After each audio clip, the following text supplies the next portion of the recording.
Hey, what's going on, guys? Is your boy here, and welcome back to another episode of the Tacho Show. An episode that actually almost didn't come to fruition because last night I got a text message that my Apple ID was hacked and someone was trying to log in from, I don't know, Bogota, somewhere in Bogota. So, bro, like, I had no idea what was going on, and I tried to log into my Apple ID today, and I couldn't, because whoever it was, they changed my password, so I had to go through this entire process. I had to call Apple and get everything sorted out. It was pretty bad, but here we are. We're back. I was finally able to log back into the game. So, check this out. We got this new banner here, Heroes Return, featuring none other than Harmonic Brave Ike, a unit who we've never seen before. I'm surprised they don't just plop him onto every return banner. But what I want to show before we actually move on to the banner is the calendar here, because I don't really know what they're playing at. This is really late into the month to be getting a new Heroes banner, and we are literally about to get the trailer for the end of month banner. So on 6/29, it says Legendary, Mythic, and Emblem Hero Summoning Event. In other words, we're getting the trailer tomorrow night. So, yeah, who is it going to be on the trailer? I can't really say yet. If I had to guess, I would say maybe it's going to be Fimbulvator. Because right now, we just got the new Snake Lady. We just saw Jormungandr. I don't think they're going to release her that early, considering she just came out. Although Fimbulvator is also the final boss of this book. So, typically they tend to save those for the very end. So, it could be Jormungandr, it could be Fimbulvator. I'm guessing it's probably going to be one of those two. So, yeah, I'm not really sure why they'd release a new Heroes banner now when I don't think this is going to be good enough bait, but we'll see. Let's go ahead and take a look at this banner and see if they can actually siphon any orbs into this one here. Alright, so what do we got? Oh, some pretty interesting color shares, actually, regarding the two Harmonic Brave units. But let's start over here on red. So we have the Duo Marth making a comeback. Remember when we had no idea when this guy was coming back? He was a duo hero that debuted on a Legendary and Mythic banner. So no one really knew what the scheduling was going to be for this guy. Little did we know he was going to come back like every single opportunity that he had the chance to. So yeah, he's still a pretty solid unit. The Vantage strats that he goes for still works against glass cannon units like Baby Camilla, and it's actually pretty solid still against the Baby Edelgard as well, because she has color disadvantage against him. But you do want to change up his kit a little bit. His base kit is not doing him any favors anymore. Blue Skies 4, we have Blue Skies Gust, which is better. Speed and Defense Hold Guide, we have so many better things. I think Instruct would actually go pretty hard on this guy too, because he's already giving stat support like crazy. So you toss Instruct into the mix, and then he's just an insane stat ball supporter for the rest of your team. So he's still good. He's showing his age a little bit, but he's still pretty good. Okay, he's accompanied by the Aided Loot. So one of like 5 other aided heroes. Dude, I don't even know why they bothered introducing aided heroes as a thing if they weren't gonna release that many of them. So yeah, what they should do actually is that all of the special type of heroes, like the aided heroes, the entwined heroes, and so on, just make it so all of them can be used as a fodder bank. Just like the attuned heroes and the arcane heroes. Because there's a good reason why people still summon for those kinds of heroes. The arcanes and the attunes. But nobody is summoning for the aided heroes or the entwined heroes or such and such. Because the reward is not worth it. Just make them all be fodder banks. I don't see why not. Now anyway, as for loot, she is a pretty good nuke. She does really good damage in one shot. She has some pretty crazy warping capabilities. She's kind of like a mage version of Yunaka. Which is funny because Yunaka is typically the aided hero that they have on here. And then fodder is pretty good. We have Comet, which is a nice special for pretty much anyone that can get it. Attack and Res Lull Finish, which is okay. I think the new B skill is better, the one from fallen Byleth, fallen male Byleth. I can't remember what it was called. I think it was like Demonic Power or Demonic Force or something like that. That's a really good B skill. And then Pre-Employ is okay. She can definitely make good use of it because she has the res to pull it off. But, again, Instruct would probably be really good on this unit too, considering how fat her stats are. So, Red has some good units, but, I don't know if there's anything there that would be worth spending a crazy amount of orbs on. Alright, next up on blue, we have a unit that I actually don't have that I'd be dying to get, which is this Harmonic Brave Hector over here. So, he's got really good fodder. He has Patience, he's got Armored Flare, and he's got Attack and Defense Briar Far Save. So, all of those can be useful. It would have been nicer if he had Physical Save, but it is what it is. Far Save will still take it. But yeah, Armored Flare and Patience are mainstay arena skills right now. You want to give those to all your arena like free-to-play armored units, like Wallace for one.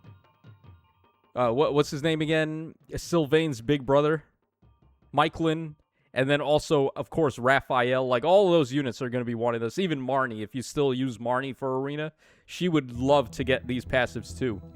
So just a great fodder unit for arena, and then just a good unit in general. He's one of the better armored units right now. I believe he gives Hardy Bearing Drive support, which is pretty good, obviously. Oh no, he gives Null C Drive. For units and allies in 3 spaces, neutralize effects that prevent unit or allies counterattacks. Yeah, so he gives Null C Drive. Yeah, not quite as unique as Hardy Bearing Drive.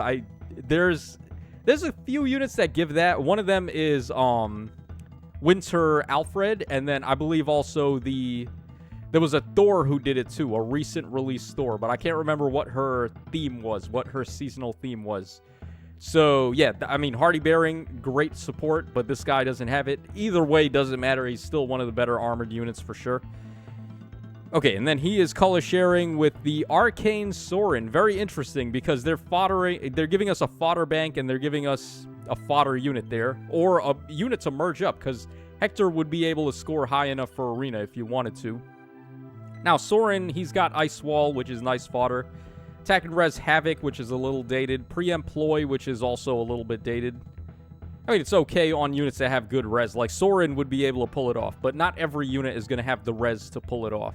So, yeah, he's still doing his shenanigans like Brave Sorin, where he can turn someone into a save unit, which is nice support to have.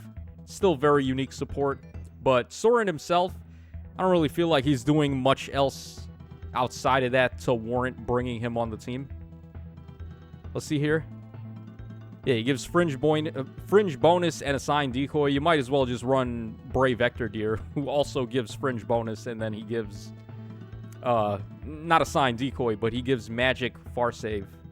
Or Magic, what was it again? Magic Twin Save, right? That's the one that he gives. So, yeah, Sorin, as a fodder bank, there is definitely some good stuff you could give him. Like Demonic Force, for example. You could definitely give this guy that. And then for the C skill, you just give him, like, Canto Curb. The one and only infantry skill that's never going to age out. Okay, then on green, we have this Bozo who's back again. Still mad that he won the Hero Rises event, man. We could have all had copies of... We could have all either had the Byleth ring if we didn't already, or we could have just gotten Instruct fodder. Instead, we get this bum. So, Patience, Warrior's Blow, I'm not going to deny it. Those are both still good fodder skills, as is Brutal Tempest if you're not going to run Tempest Echo. So, he still has his uses. I don't think he's worthy of being an arena unit, though. At plus 10, he's only going to score as high as, like, a high-end infantry-type unit, which right now that's not good enough. At least if you're free-to-play. You're not going to be able to afford to run an infantry unit on a free-to-play arena team and expect to score high enough to maintain tier 21. Maybe bounce back and forth, like go from tier 20 to tier 21, but not to maintain 21 the whole way through. Either way, this Ike is actually showing his age a bit. He's still pretty good. I still like him for initiating combats, because he does have the patience to give him the potent attack, and then, of course, his harmonic skill can give him a refreshed action with re-upped Canto. So, as a player phaser, he's still kind of fun. But outside of that, like, as a tank, I don't think so anymore. You're not going to be able to pull it off with him unless you're bullying arena units, obviously.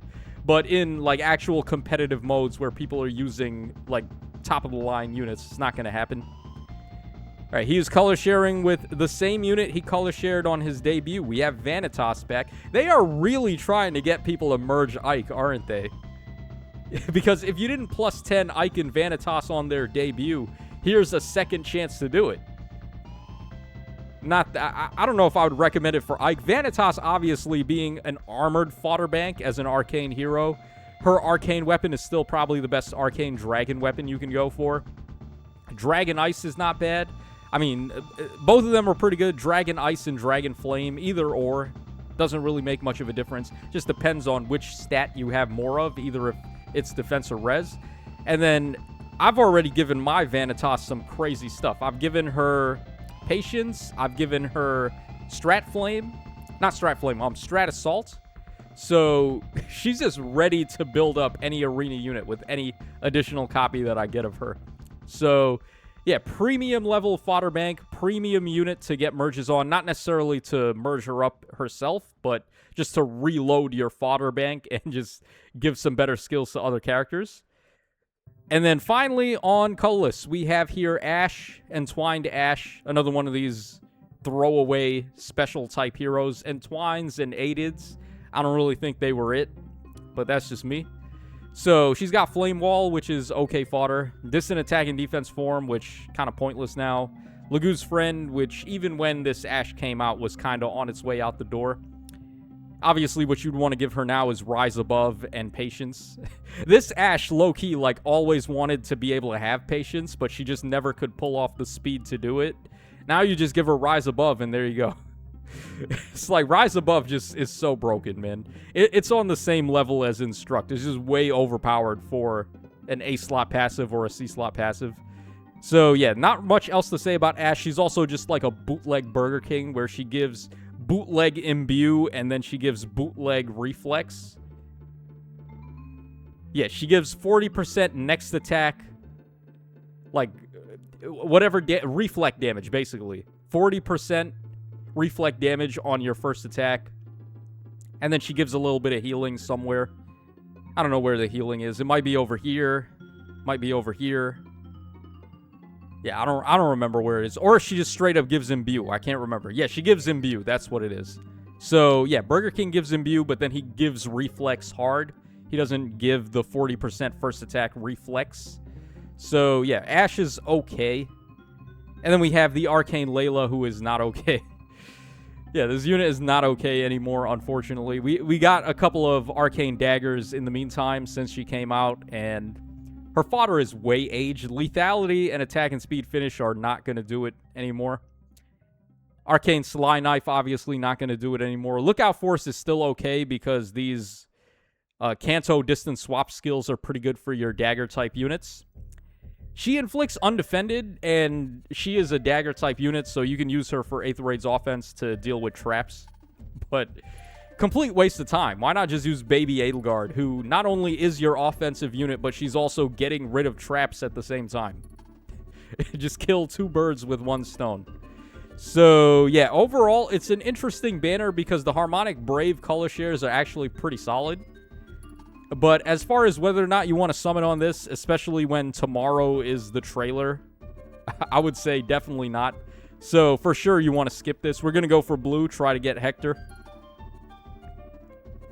Okay, of course, we're not going to get Hector, but I had to try. So, let me know what you guys were able to get on your free pull. And this is pretty much it for this video. So, this is your boy Tacho signing out. The orb saving continues. Not really sure what I'm going to save for.